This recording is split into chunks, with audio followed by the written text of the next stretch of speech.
Conte africain. Un malheur ne vient jamais seul. Il était une fois une vieille femme qui partageait sa case avec un serpent et un oiseau. Chaque fois que l'oiseau pondait, le serpent avalait l'œuf.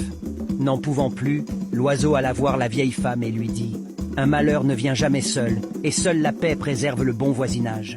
Je voudrais que tu ailles dire au serpent d'arrêter d'avaler mes œufs. » La vieille lui répondit « Qu'est-ce qu'une personne vient faire dans une querelle de serpents et d'oiseaux? Cela ne me concerne pas. Va voir un autre. » L'oiseau s'en alla voir la souris. Celle-ci dressa ses moustaches et se mit debout. Alors l'oiseau lui parla. « Je voudrais que tu ailles voir la vieille pour qu'elle dise au serpent de cesser d'avaler mes œufs. Chaque fois que je ponds un œuf, il l'avale. Moi, toute toile que je fabrique la nuit dans la case, la vieille la défait quand elle se réveille.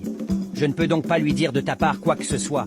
Va voir un autre. » L'oiseau alla voir le chien et lui dit « Chien, nous sommes tous dans la case.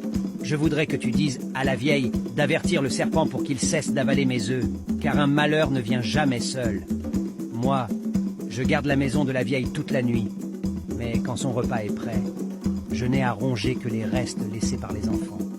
Cette affaire ne me concerne pas, va voir un autre. » L'oiseau alla voir l'âne.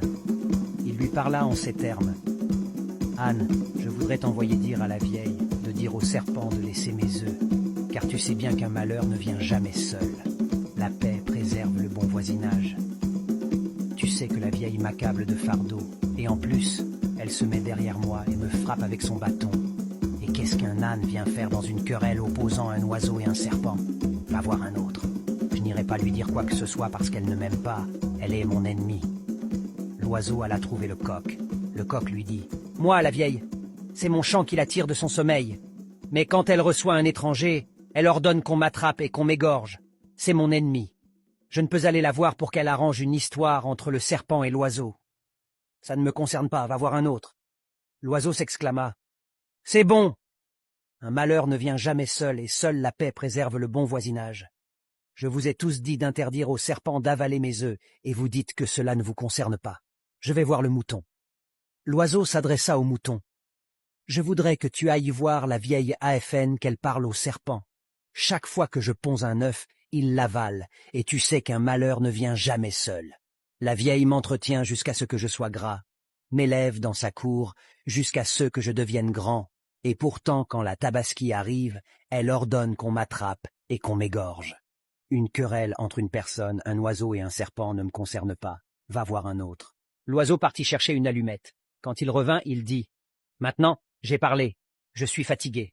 Chaque fois que j'envoie quelqu'un, il refuse.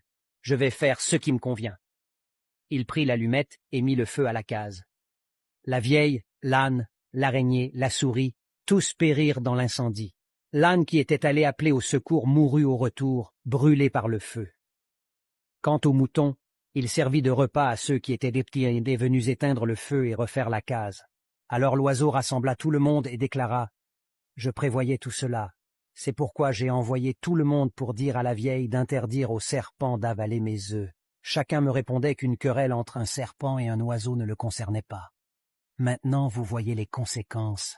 Seule la bonne entente préserve le voisinage. Un malheur ne vient jamais seul. »